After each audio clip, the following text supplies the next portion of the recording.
played out. John Fans Forum, we got people, got questions, we got answers. Yeah, we do. So this one's from Joey Yarbrough, and he says, the Spanos family are cheap. That's why the Chargers have never won the Super Bowl.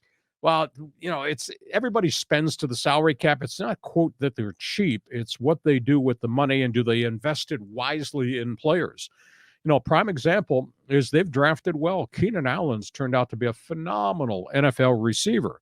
But as he's gotten better, as his contract has come up, you got to give him a pay raise. Well, now he's at the point that they got so many cap issues because their marquee guys are all making enormous amounts of money that you got to find a way to get some of these guys to lower their cap figure so you can go get other players. The Chargers have to sign Justin Herbert to what's going to be a $40 million a year contract sometime in the next calendar year. Prime example, and we've talked about it, Keenan Allen and Mike Williams, cap figures next year are $30 million each. Oh my God.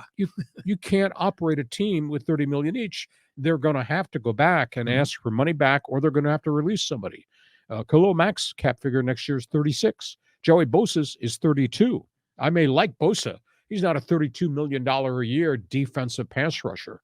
So they're going to have to restructure down contracts. They have taken care of their players in the past. I mean, they did it with Keenan Allen. They did it with Mike Williams a year ago. They did it with Bosa.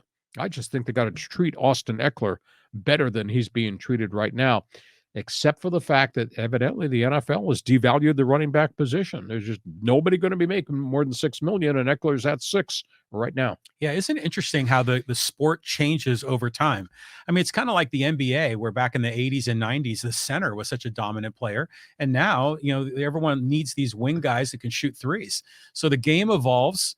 The economics of the sport evolves, and certain players are devalued or not. But Eckler is more than just a guy you hand off to, right? I mean, he's a guy that's all part of the offense. You give him a screen pass, all sorts of things. Hopefully they work something out. If I were king, I'd take care of him, but I don't own that franchise. Unlucky for Charger fans, because I do a better job than is currently being done right now. All right, let's move on. We got some comments here on the YouTube channel. This is from Lucas Hayes, and he says, I think the AL West is going to be the biggest race in baseball.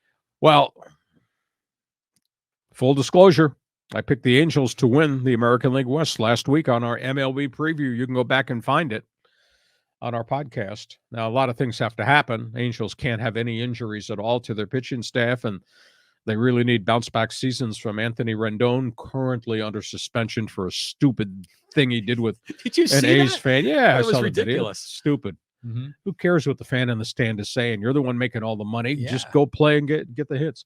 The Angels can stay healthy. Seattle's pitching staff, to me, still looks a little iffy, and I'd be kind of concerned about that. Obviously, what you got in Houston, it's a really good team, but there is no Altuve for 3 months. That's a big issue, and they got some pitching staff starting rotation issues there. So I think the AL West is going to be really competitive if people stay healthy. Now, I will tell you out of the gate, National League East I thought was going to be a hell of a division. And my goodness, Philadelphia's got so many injuries to key people.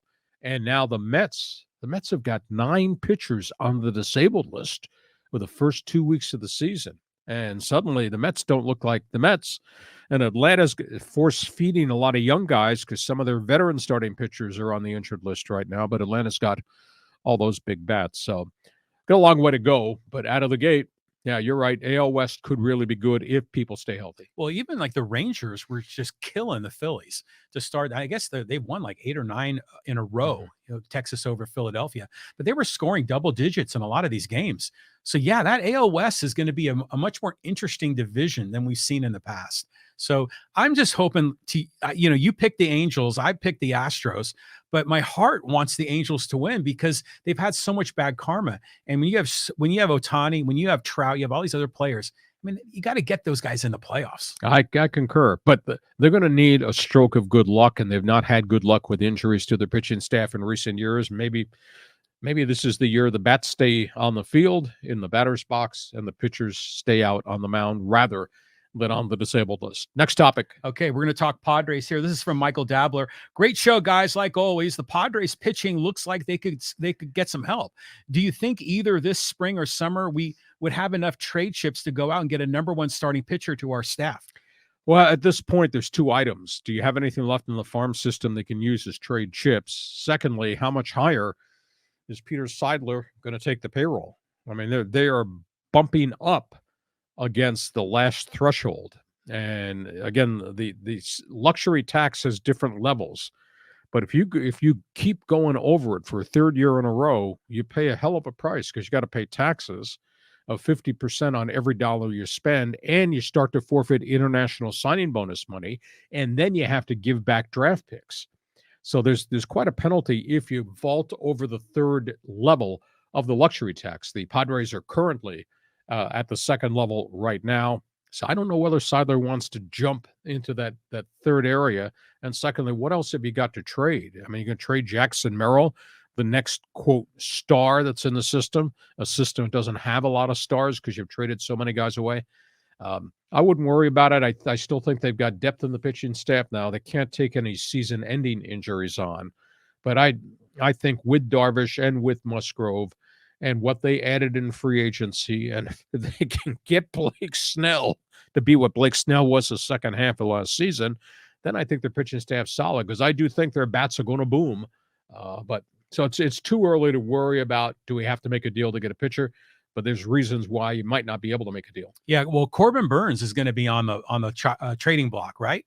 I mean, he's having that friction with the ownership there, and he hasn't gotten off to a good start. So we'll see what happens here. I mean, I love the springtime getting baseball going. It's awesome. All right, on we go. Got another question? I do. Yeah, I thought it was an interesting one about the Lady Tigers winning the ring. And this is from M. Allen. He says, watching women play basketball is painful. It never gets any better. Do you agree with that? Is that guy standing next to you in left field? I think he is. Jeez. You did not think LSU Iowa was an entertaining game? You know, we talked about that on our Monday bonus podcast. I don't think I've ever seen anybody shoot the three like LSU's Lady Tigers shot the three. That was dynamic. Now, if you're talking about women's basketball 5 years ago, yeah, boring, nothing exciting, not a great number of athletes. My goodness, there were all types of athletes in that LSU Iowa game. And if you look at what South Carolina was this year, and you look at Vatech, which was number one in the country, and they got knocked out. When you look at the Lady Aztecs, who had a 23-win season. Now, women's college basketball, I think, has taken a big jump forward. Now, whether or not you like that coach, because she is over the top, not just in terms of what she wears, but how she acts on the floor, or whether or not you like or dislike Angel Reese and what she did, can you see me, my ring, and all that? The game has drastically improved, and the country grabbed it. 9.9 million viewers, more than double ever NCAA women's basketball. So I got gray hair. I go back a long time. I remember when women's basketball first started, and the first great player was Lucy Smith. She was out of, I believe, Louisiana Tech. And then it was Ann Donovan, who was played in Virginia, was the first great player. And then obviously the ones that have followed that obviously became superstars. But those were isolated people, players. We now have collectively really great teams playing women's college basketball. So apologies out there in left field. I think you're wrong.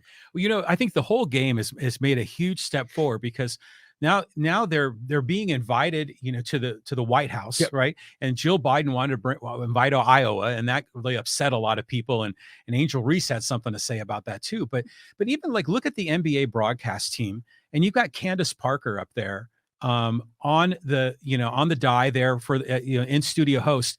She does a great job, in my opinion. So it's almost like the men's and women's game. It's less of a two-tiered system.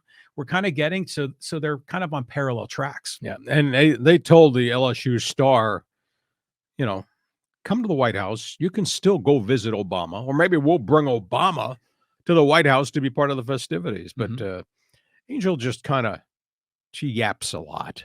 Holy cow, does she talk and talk and talk and talk? Okay. Well, that's what's making the sport relevant. That's why Sure. we're talking about it. Exactly. And it's making the sport better for everybody. So here's another comment here about NCAA. And this is about, the golden handshake, the guy there with FAU. And this is from JL. He says, this kid had nothing to do what's going on in Ukraine.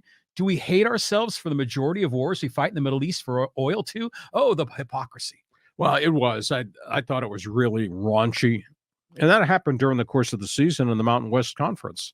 Utah State, Colorado State. Colorado State had a really good guard. I'm sorry, Utah State had a really good guard who's from Ukraine, whose family's still back in Ukraine. And the Colorado State player made a derogatory comment to the kid. Yeah. Why would you do that? Right. A huge uproar. Vladislav Golden, the 7-1 center from FAU, he's from Russia. He's got nothing to do with what Putin is doing to the people of Ukraine, the genocide. He's just an innocent victim because his passport is from Russia. I thought it was really tacky.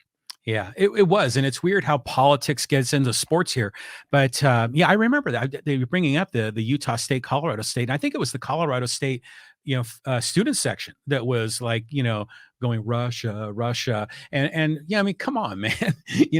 Like you say, we should be welcoming these guys here because the international players have made the NBA a better league. Oh, exactly. And international players, I think, have helped change with the African players, change the scope of college basketball. I think that's why the Final Four is so spectacular. So many new players coming from so many new places. And then you add into that the transfer portal, and you add into that everybody shoots threes. It's just a really different game than when you grew up watching four-corner offense and Dean Smith in North Carolina burning the clock. Yeah, I remember those days. That was a disaster. Okay, you want to take another question? Let's do one more here. All right, one more, and let's. This is one of the Aztec questions, and this is from the Scat Man. He says Trammell is the most in grill defensive point guard in a hot minute. He reminds me of a combination of Robert Pack and Corey Beck. Not bad, not a bad call. He's coming back. As we talked about on our Monday bonus broadcast, I think he's one of the most unique college guards I've ever seen. His ability to come off the dribble, pull up, and mechanically be perfect as he launches his jump shot, that's really impressive. And he does it consistently. And he penetrates, and he does get to the paint, and he can make shots against the bigs, and he distributes the ball while he's in traffic. But his ability to come off the dribble, plant his foot, launch, and be mechanically perfect. Just amazing. I mean, it's like Lamont Butler's game-winning basket. His mechanics, one bounce up, explosive jump, and then nailing the game-winning shot. That's pretty impressive. So both Trammell and I would hope Butler both coming back next year with the two bigs, and then we'll see what happens in the transfer portal. Yeah, well, I saw a snapshot of Trammell in one of his in the shooting motion, and I was looking at it and I was thinking of you because his mechanics were perfect. And he does tricky little things where he'll shoot sometimes on the way down, as a way to kind of overcome the height of those big guys in the lane. But he's coming back. Ladie says he's coming back, but Keshad said all options are on the table. NBA draft, come back for another year, or maybe even the transfer portal. I mean, do you think Keshad would leave and go to another college team? I would hope people would not whisper in his ear. Would I like to see him come back? Because he is a big athlete, and he can make himself a defensive specialist in the NBA. But because he's got that size, let him come back and spend the entire summer working on shots on the low post and working on shots in the paint. And whether that's turnaround jumpers, that's bank shots, or because of his size and length, hook shots. Master that and make yourself a complete player. Ladie has taken that step forward now. I mean, he's got an NBA body, and he's going to be even better next year once he refines certain things of his offense. Let Keshad do that. Let Keshad stay. Hey, listen, we hope